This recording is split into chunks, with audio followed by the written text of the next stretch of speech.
మీ బట్టలకి సాఫ్టింగ్ ప్రొటెక్షన్ ఇచ్చే సరైన ప్రొడక్ట్ ఎలిమ్ ఫ్యాబ్రిక్ కండిషనర్. మంచిగా చెడ లేకపోతే అసలు ఏం జరుగుతోంది, ఎలా ఉంటే మంచిది అనేది మీలాంటి వాళ్ళందరి వల్ల కూడా చాలా మేలు నిజంగా. అంటే ఒకట్లేండి, కొంతమంది మరీ మూర్ఖంగా చెప్పి మరీ మూర్ఖంగా బిహేవ్ చేశాడు, కొంతమంది ఉన్నప్పటికీ తేడాలు ఉంటాయమ్మా. కానీ ఒక మేలు జరుగుతున్నది ఏమిటంటే అందరి వల్లను అసలు ఈ మధ్య 10 ఏళ్ళుగా మనం జరుపుకుంటున్న పండుగలు ఇదివరకు మనం జరుపుకోలేదు. గుళ్ళల్లో ఈ మధ్య 10 ఏళ్ళుగా ఉన్న ఉత్సవాలు ఇదివరకు జరగలేదు. ప్రధానంగా యువతరంలో గుళ్ళోకి వెళ్ళి తీరాలనే ఆలోచన రావడానికి నా సాటి ప్రవచనకర్తలు షణ్ముఖ శర్మ గారు, చాగంటి కోటేశ్వరరావు గారు లాంటి వాళ్ళు నిజంగా కారణం. నేను దండం పెట్టాను. అసలు ఆలోచన ముందు వెళ్ళ తీరా గుళ్ళోకి వెళ్ళడం తప్పనిసరి. నిత్య విధుల్లో గుళ్ళోకి వెళ్ళడం ఒకటి, నిత్య జీవిత చర్యల్లో గుళ్ళోకి వెళ్ళడం ఒకటి. ఆ భావం కలిగిందా లేదా? అది క్రమంగా చైతన్య మార్గంలోకి, జ్ఞాన మార్గంలోకి వెళ్ళడం అనేది ముందు తెలుసుకుంటే కదా వెళ్ళేది. నా తాపత్రయం వల్ల ఏమిటంటే ఈ కర్మకాండ ఉన్న విషయం ఉంది. మనం అనుకునేది ఈ గుళ్ళు, గోపురాలు, తీర్థాలు, యాత్రలు, యజ్ఞాలు, ఇది 2 వైపులా పదునున్న కత్తి. తీసుకెడితే మనిషిని యోగ వాసిష్టంలోకి, జ్ఞాన మార్గంలోకి తీసుకెడుతుంది. లేదు, ముంచేస్తుంది. అక్కడ పిచ్చి నమ్మకాలు పడిపోతాడు. వెళ్ళడం మంచిదే, కానీ ఎప్పుడైనా వెళ్ళలేకపోతే అయ్యో వెళ్ళలేకపోయాను బెంగట్టుకోక్కర్లేదు.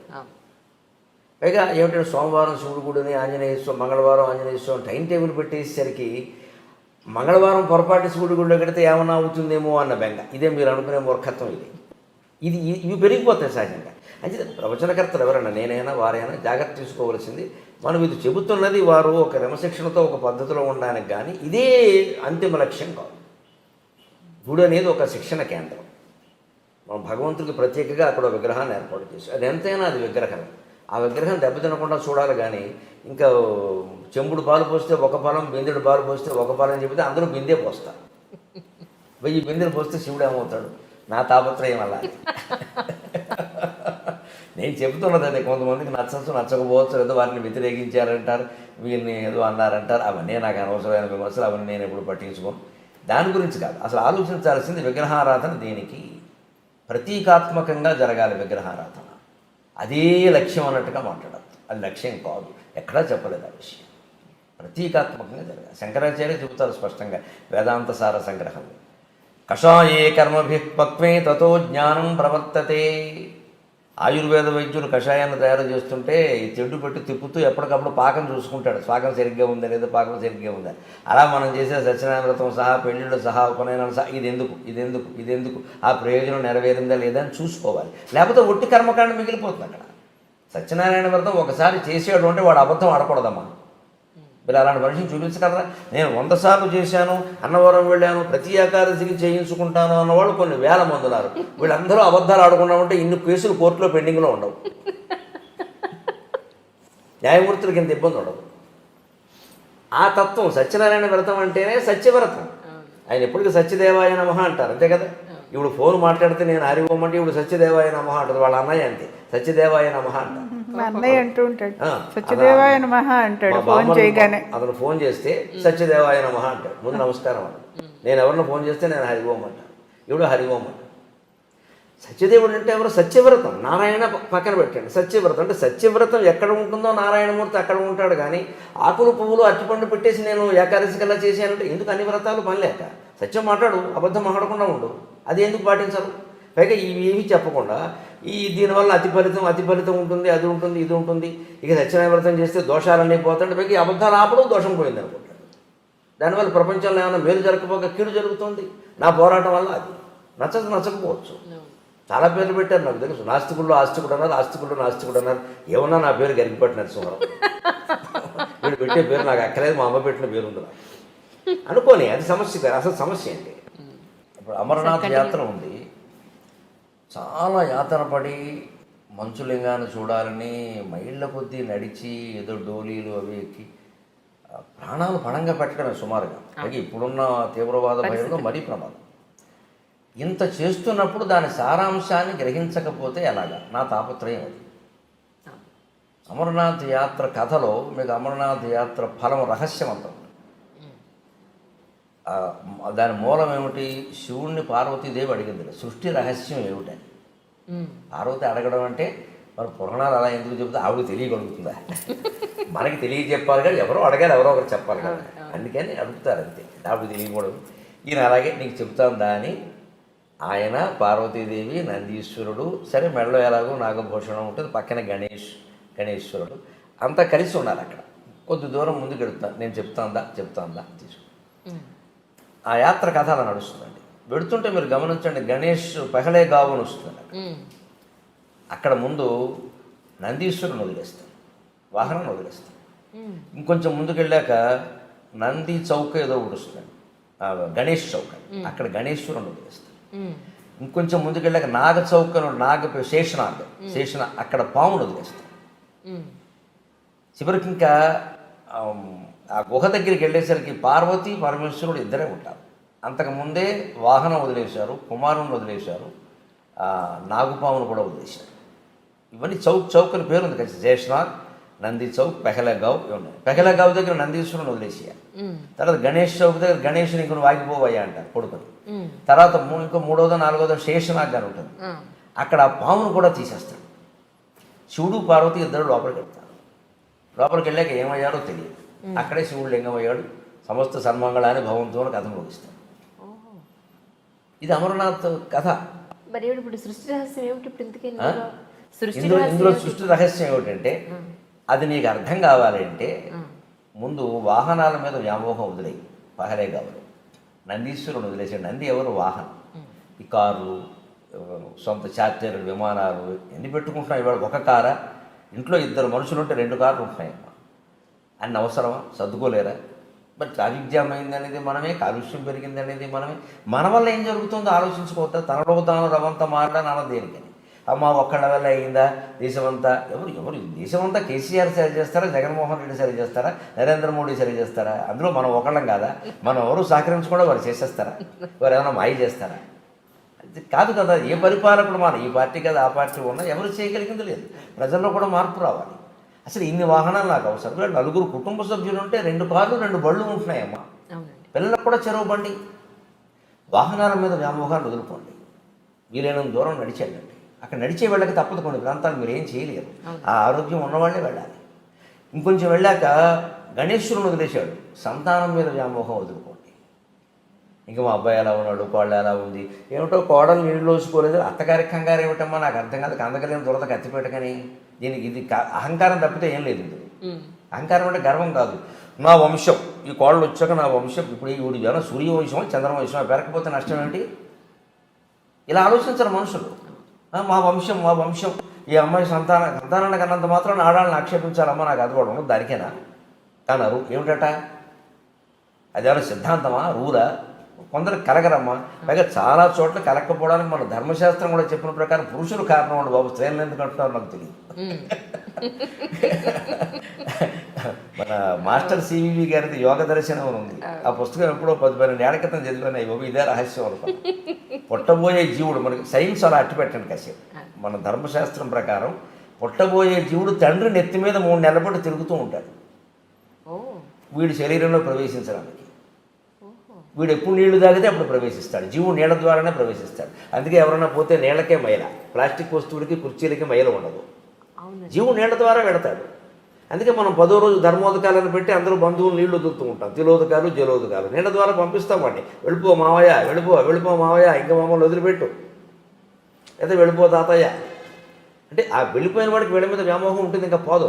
నీళ్ళు వదిలేస్తున్నామంటే వదిలేసాడు, పెద్ద కొడుకు కూడా వదిలేసాడు, మా అమ్మాయి కూడా, మా ఆవిడే వదిలేసింది, ఏం చేస్తా అని ఇంకా జీవుడు వెళ్ళిపోవాలి. ఇంక పెంచుకోకూడదు. అది వాడికి సంకేతం. ఆ మంత్రాలు అలాగే ఉంటాయి. ఆ మంత్రాలు అర్థం అదే. కర్మకాండ చాలా గొప్పది. ఆ మంత్రాలు అలాగే ఉంటాయి అర్థం.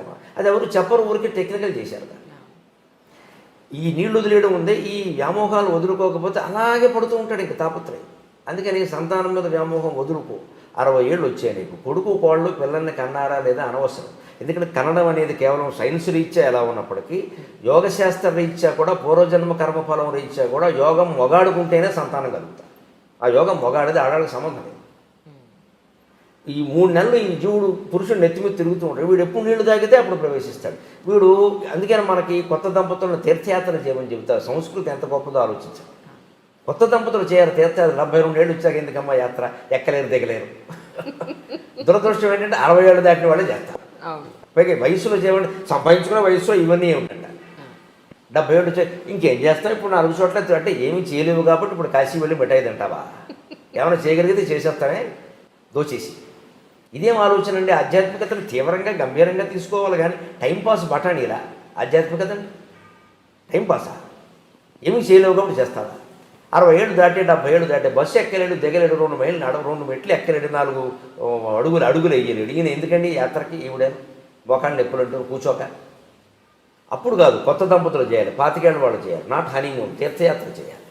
ఎందుకంటే అప్పుడు ఆ తీర్థాల్లో పురుషుడు స్త్రీ ఇద్దరు సరిగంగ స్నానాలంట. సరిగంగ స్నానం అంటే ఇద్దరు చెయ్యి పుట్టును కలిసి స్నానం చేయడం, సరిగంగ స్నానం, సమానంగా ఇద్దరు. ఆ స్నానం చేసినప్పుడు అప్రయత్నంగా నీళ్లు నోట్లో కడితే తాగితే ఈ జీవుడు ప్రవేశిస్తే ఆ తీర్థ ప్రభావం వల్ల మంచి పిల్లాడు పుడతాడమ్మా, మంచి అమ్మాయి పుడుతుంది. ఓ సక్కుబాయి పుడుతుంది, ఓ తుకారాం పుడతాడు, ఈ తుక్కురాములు పుడుతున్నారు అందరూ. తీర్థ ప్రభావం అంటే అది. వీడు గ్లాసులు మంచినీళ్ళు తాగిన ప్రవేశిస్తాడు, కానీ గ్లాసుడు వాడే పుడతాడు, వ్యాసుడు పుట్టాడు. ఎందుకంటే పుట్టబోయే జీవుడికి తీర్థంలో మనం సేవ చేస్తే వ్యాసుడు శరీరం వస్తుంది, ఈ ఇంట్లో ఆ నీళ్లు తాగితే గ్లాసుల శరీరం వస్తుంది. ఏ శరీరం ఇవ్వాలి? ఆ లోపల ఉన్న జీవుడు ఎంత ప్రతిభావంతుడైనా ఉపాధి సరైనది కాకపోతే ఆ ప్రతిభ వ్యక్తం కాదు. ఒక మహామేధావి ఉంటాడు, గొప్ప ఏదో చేయగలడు, క్యాన్సర్ వచ్చింది ఏం చేస్తాడు? జ్వరం ఎప్పుడూ రోగమే, ఏం చేస్తాడు? ఇది రహస్యం. అలాగా ఆ యోగాన్ని బట్టి ఏం చేయాలి? సంతానం యోగం లేదు, కలగదు, వదిలేయండి ఆ విషయాన్ని. దాని గురించి అంత తాపత్రయపడతారు. ఆస్తులు దాన ధర్మాలు చేసుకోండి, జలసాలు చేయండి, సుఖంగా తిరగండి. రైల్లో సెకండ్ స్లీపర్లో వెళ్ళే బదులు ఏసీలో వెళ్ళండి, విమానం ఎక్కి వెళ్ళండి. ఎందుకు మూటకట్టి కొడుకు ఇచ్చి కోడలికి ఇచ్చి మళ్ళీ వాళ్ళు పిల్లల్ని కనలేదని వాళ్ళు ఇంకా వృద్ధి చేయలేదని ఏంటి నస? ఇదే గణేష్ చౌక్, గణేష్ను వదిలేయడం, అక్కడ సంతానం వదిలేసారు. తర్వాత చూడండి, అతి ముఖ్యమైనది జీవితంలో మనం ధనమైనా వదులుతాం, వాహనమైనా వదులుతాం, సంతానం మీద వ్యామోహమైనా వదులుతాం, కానీ చచ్చే వరకు పోనది. చచ్చాకు చుట్టప్పుడు కూడా భయపడేది భయాన్ని వదలలేము. భయానికి సంకేతం పావు, భయాన్ని వదిలేదు. భయానికి సంకేతం పావు, ఎందుకంటే పావును చూడగానే భయపడతాం. మనసు పావు అన్న మాట విన్నా భయపడతాం.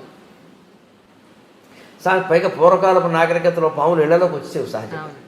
మట్టిళ్ళు పల్లెటూళ్ళు పొలాలకు దగ్గరగా ఉండేవి, పావులు రాకపోతే ఏమొస్తాయి? అందుకని పావును చూసి భయపడేవాడు. ఆ భయం పోగొట్టుకోవాలి. దానికే మనకు నాగుల చవితి పెట్టారు. నాగుల చవితి నాడు పుట్ట దగ్గరికి ఆడవాళ్లే పెడతారు మగాళ్ళ కంటే ఎక్కువ. అక్కడ పాము కనపడ తీరాలి, దానికి పాలు పోస్తారు, తాగినా తాకపోయినా సరే. పాము పాలు తాగదు అని 14 లోకాల్లో అందరికీ తెలుసు, ఎవడు చెప్పక్కర్లేదు.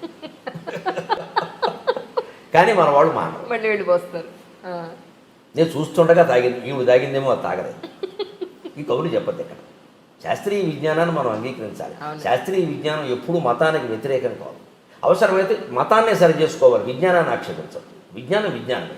వాడు చచ్చి చెడి కనిపెట్టాడమ్మా, ఐన్స్టీను, ఎడిసన్, బల్బులు నేను పని లేక దాన్ని మతం పేరు మీద దాన్ని కొట్టేస్తే అలాగా. గెలీలియో కనిపెట్టినవన్నీ నిజం కదా, కోపెర్నికస్ కనిపెట్టిన ఉన్నాం కదా. మన మహర్షులు కూడా అలాంటి వాళ్ళేనండి. వాళ్ళని గడ్డాలు పెంచేసి వాళ్ళని మతవాదులు చేశాము. వాళ్ళంతా ఋషులు, శాస్త్రవేత్తలు. అలాగే మీరు ఈ ధనము సంతానం అయిపోయాక భయాన్ని వదిలేయాలి. భయానికి సంకేతం పావు. నువ్వు ఆ భయాన్ని వదిలేయాలంటే ఒకటే సూత్రం అండి, ఏకమేవా అద్వితీయం బ్రహ్మ. యదాఖ్యేవేష ఏతస్మిన్నుదరమంతరం కురుతే అథ తస్య భయం భవతి ద్వితీయాద్వై భయం భవతి అని వేదం చెబుతుంది. ఈ మొత్తం సృష్టిలో నువ్వు ఒక్క విషయాన్ని నీకంటే నువ్వు వేరు చేసిన వ్యక్తిని కానీ విషయాన్ని కానీ నువ్వు భయపడి తీరతావు. వాడు వేరు నువ్వు వేరు అనగానే వాడు ఎక్కువ నేను ఎక్కువ, వాడో నేను తేల్చుకోవాలి, భయం వచ్చేస్తుంది. అంటే వాడు నేను గెలవగలనా లేదా? అంతా ఒక్కటే అని గ్రహించగలిగితే ఎవరు గెలిచినా ఒకటే, ఎవరు ఓడినా ఒకటే. సెమీస్లో భారత్ ఓడిపోయిందని అంత ఏడవక్కర్లేదు. ఇప్పుడు ఓడిపోతే న్యూజిలాండ్ వాడు ఏడవడా? వాడు గెలిచాడు, మనం సంతోషించాలి.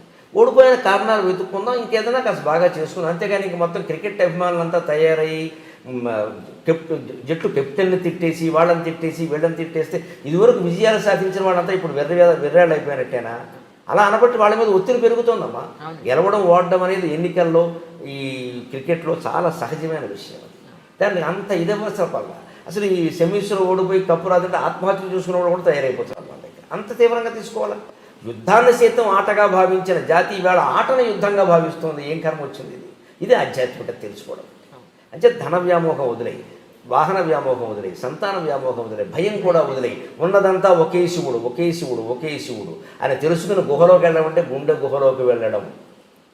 గుండె గుహలోకి వెళ్ళడం. అణోరణీయాన్ మహతో మహీయాన్ ఆత్మా గుహాయాం నిహితోస్య జంతోహో.